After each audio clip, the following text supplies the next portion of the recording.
Daytime, you can go ahead. Uh, so as far as I understand, Maga communism is essentially an American form of Marxist-Leninism. Is that Yep, correct? yep. But my question is Marxist-Leninism came about in the Soviet Union as a direct response to okay, the German Revolution failed. We're gonna have to develop our own country now. I mean, do you kind of agree with that? No, I think Marxism-Leninism is the sum total of Marxism and Lenin combined with Lenin's unique contributions, even before the revolutionary period. All right, but do you Lenin's think that Lenin's response to Stalin's response to revolutionary, the aftermath of the revolution. I mean, that was an application of Leninism afterwards, right? Leninism really makes a difference at the level of before the revolution, and then after that, it's like that's when it becomes a something you have to learn from and develop and implement. okay, but look, I'm not gonna pretend like I'm a scholar in any of these topics, but the Bolshevik Revolution would have played out a little bit differently if, like, the German Revolution had succeeded. Like, do you agree with that? I think there was no chance in hell for the German Revolution to have succeeded, and if it did, then they would have had to face the same problems with Britain or America or the rest of the world. I mean, there would never have been a simultaneous world revolution. Never. Not Well, possible. I'm not talking about like a world revolution, but uh, I mean, going back to God, what's his name? Like the predecessor of Vladimir Lenin. Uh, I think his name was Georgy Polakanov, Plekhanov, or yeah. you. No, there was an Pol- expectation that it would fail if it didn't spread. I agree with that. Even Lenin had that expectation. But but Polakanov, as far as I understand, was like his attitude was if socialists take over in Russia without the help of communists in Germany, then the Russians would essentially have to undergo like a developmental phase. I know, but when it Which comes to revolutionary strategy, when it came to basically how do you build a party, there were disagreements with Plekhanov that Lenin had that already betrayed or proved the difference of logic. So Leninism was always destined to be in one country, socialism in one country, but there was a unique logic of Lenin's discovery that Lenin himself did not take to its fullest conclusion on the eve of the revolution, as far as his expectations. The reason Stalin is he's called the best student of Lenin is because he did do that when he was building the Soviet state. Because the basic point of Leninism is actually very simple. Like if you want to, so what is Leninism 101? It's basically Marxism with a dialectic of form. So not only is Marxism dialectical, also the form of Marxism is dialectical. And that's pretty much the key to the whole thing, right? All of the concepts of Marxism are not dead forms. The proletariat is not a dead form. It's a it's can I a tell you something? yeah. Just assume that I have an IQ of 70. Okay, explain it to me on those terms. I don't understand dialectics. All Lenin right, okay, yeah. Leninism I'm basically just retarded, bro. yeah, Leninism basically just means that the revolution is going to be the workers and the peasants, not just workers, cities. But Polakanov essentially believed that if the Plekhanov was not German Lenin. industrial, go Plekhanov ahead. was not Lenin, though. Okay, he wasn't, but he kind of was a predecessor. No, but But here's the you know thing: what? Plekhanov and Mensheviks believed Russia needed to enter into stages, even as far as its revolutionary strategy was concerned. Lenin is the one who said, no, we can just have an alliance between the workers and peasants. We don't need to wait for the liberal bourgeoisie to bring about a liberal revolution. We don't need to wait for liberal bourgeoisie to challenge the czarist autocracy because they're themselves in bed with the autocracy. But the thing Lenin, is, like, the Bolshevik government kind of strong-armed the peasants, like, in order to procure more resources in the cities. during the Is Civil that War. sure? That's a civil. You know what? Here's my bigger question. Uh, Dude, you're just I kind mean, of as far hopping as around. I don't like. You just can't keep hopping around. You got to stick to I'm something. hopping around because I'm not like an expert in So this just get history, to the but point. Then get to your point. okay. So America is probably the most advanced capitalist country in this world, right? Okay. And Marxism-Leninism was kind of this ideology that came about in a peasant country. Sure. So what is there for us left to develop? You know? Yeah. Well, that's not a seven. That's not something a 70 IQ person would ask, if that's what you're saying. But to answer your question in the most simplistic way, if you're asking a complicated, contrived question, you're expecting the most simple possible response, which is not really something you can expect with that kind of question. It's a theoretical question. Well, here's my theoretical answer in the most simplistic possible terms. The paradigm of linear development has nothing to do with Marxism. That's Whig progressivism.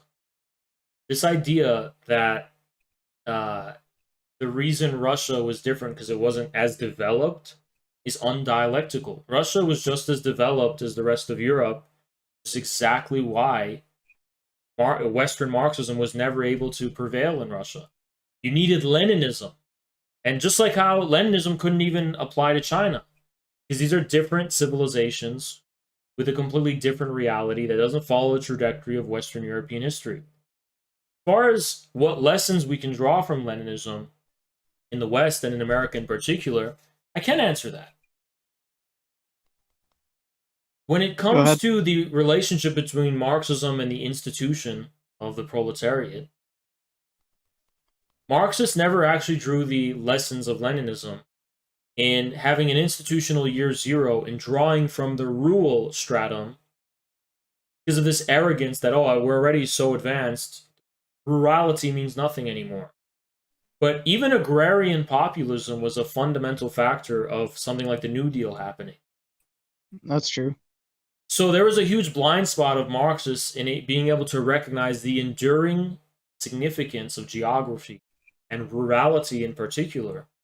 Also, the fact the peasant wasn't significant because it was some transient class from the past. There's like a fundamental significance of the peasantry that endures even in America. I mean, the Midwest, Rust Belt, small town worker. I mean, these are sociological peasants. They're proverbial peasants. They have the same sociological and structural relation to politics that Russian peasants did at the time. So that's a dynamic that they were never able to appreciate. And the whole point of Maga communism, the American form of Leninism, is about going down to the country, uniting the most advanced form of technological proletariat, right? The gig economy and all this new proletarianization that's happening, the Amazon workers, the Amazon labor union, uniting that with the so-called backward Rust Belt kind of like small town flyover America.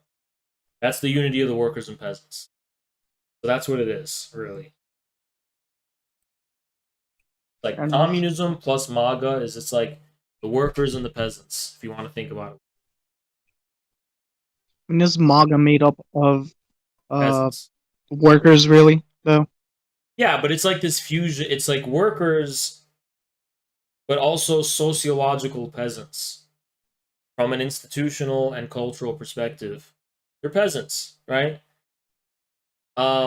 They're not proletarianized. They are becoming proletarianized, but they're really like not yet proletarianized, really. I mean, are they the proletariat? Yeah, they're a form of the proletariat.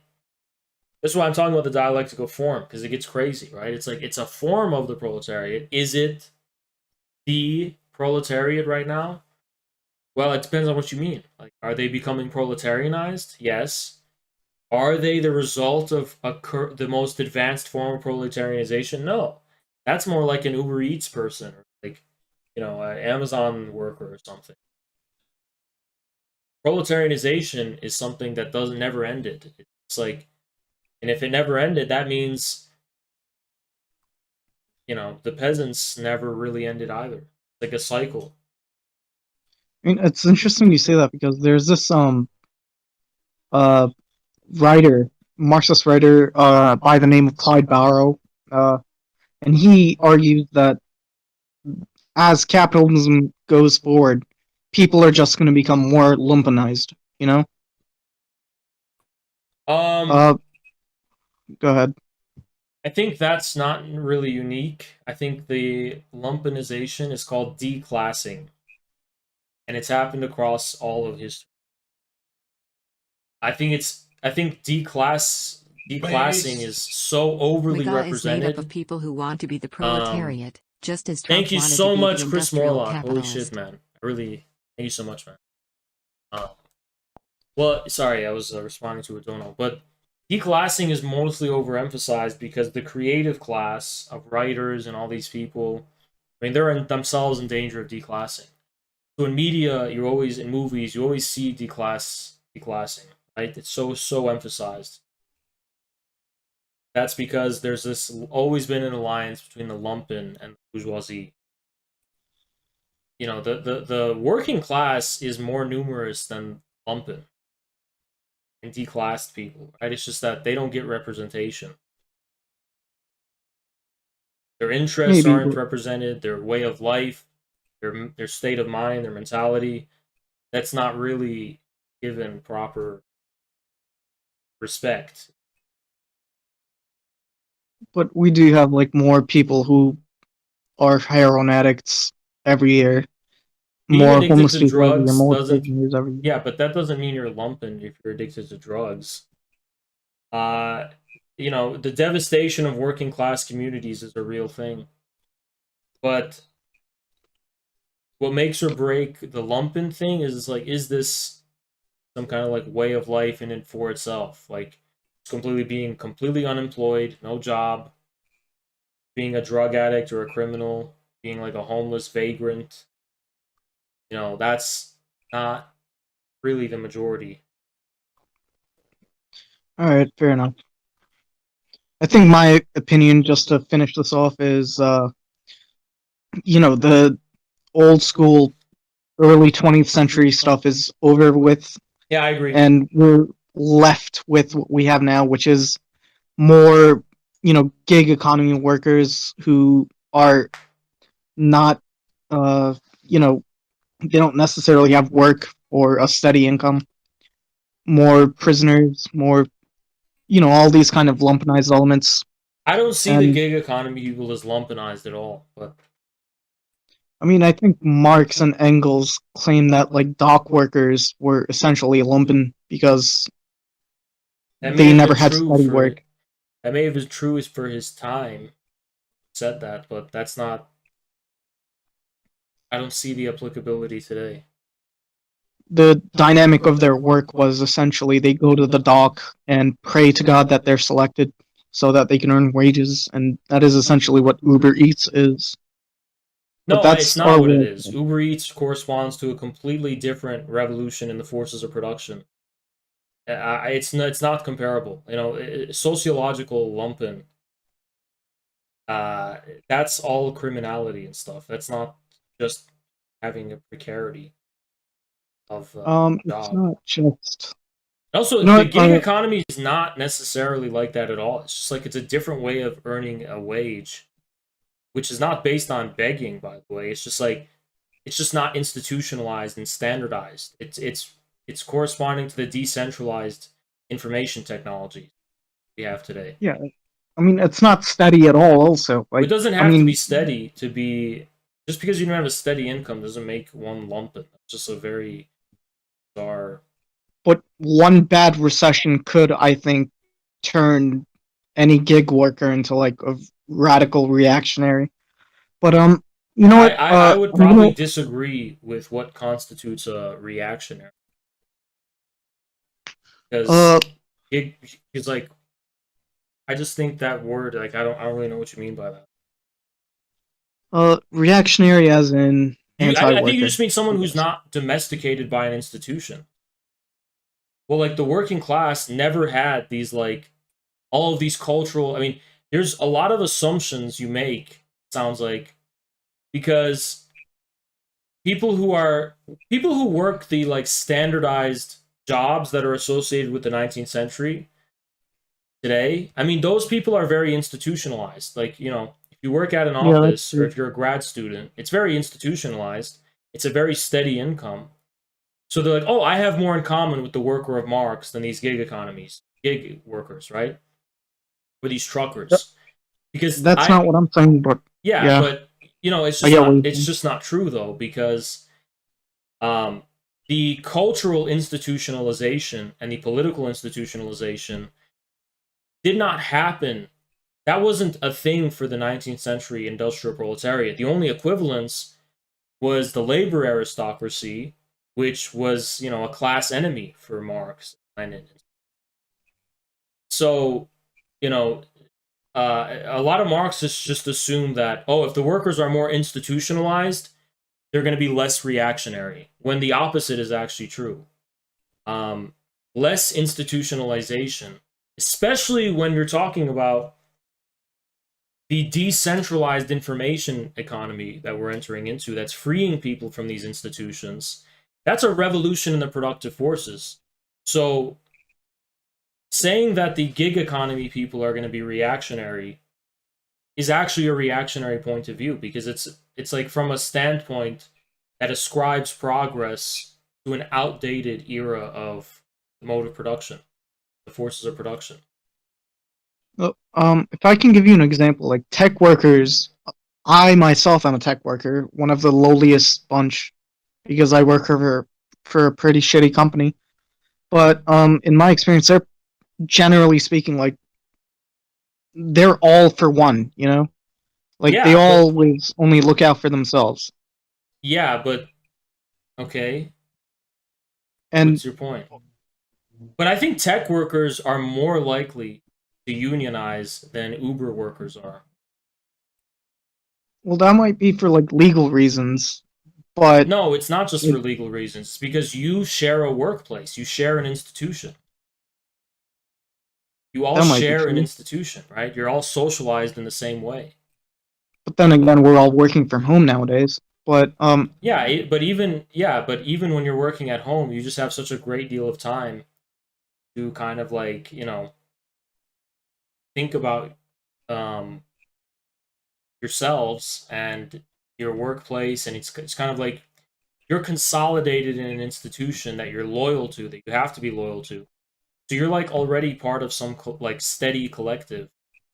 Uber, drivers are not. They just use the app to make money. They're not like working for the same company.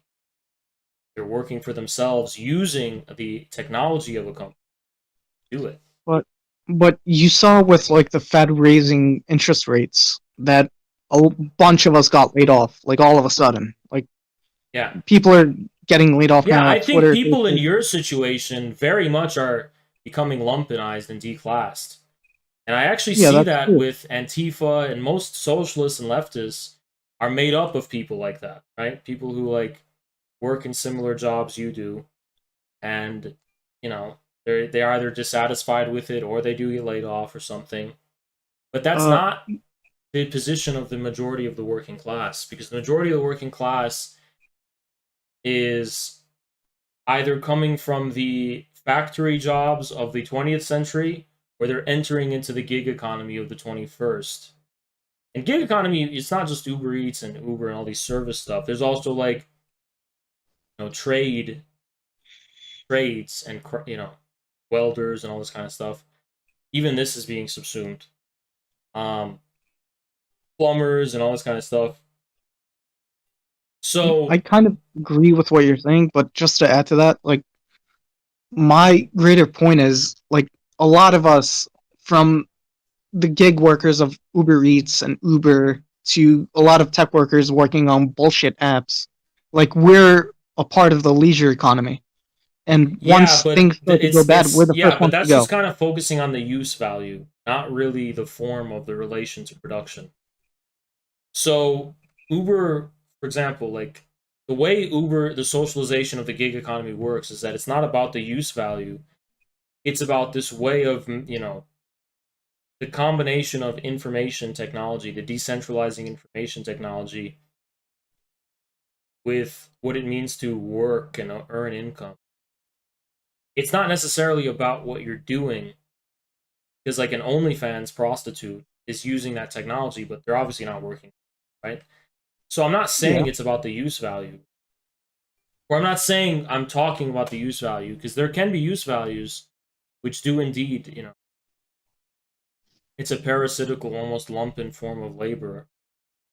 yeah, But I do think there's this prejudice Western Marxists have, inherent one, where they really, even when it comes to like how do blue collar workers relate to the workplace, they're not really institutionalized, because there's more of an emphasis placed on their work.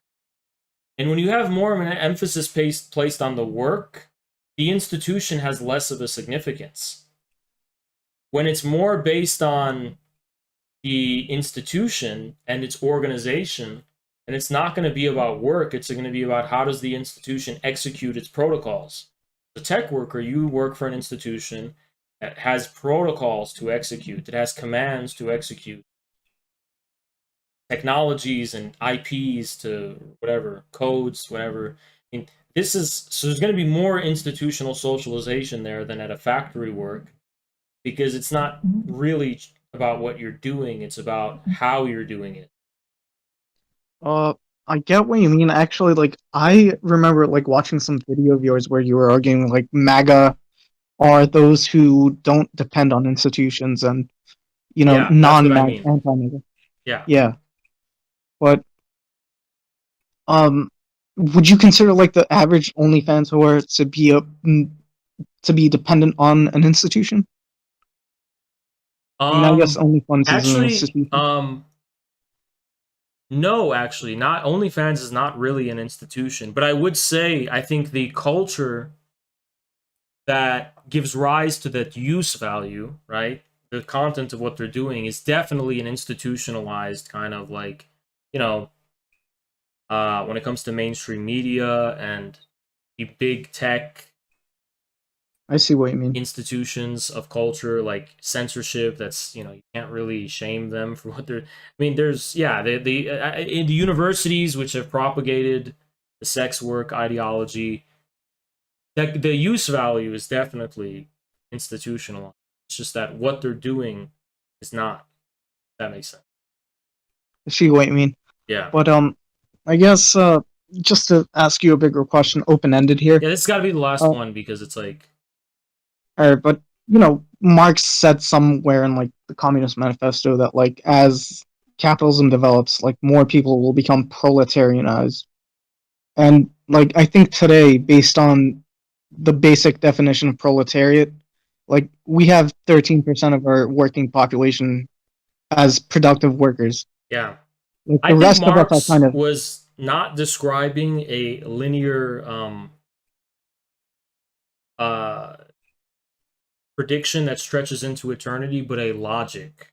I think the logic holds true even today, but it's not necessarily a prediction about like a state of being. It's more like a logic of how the process works.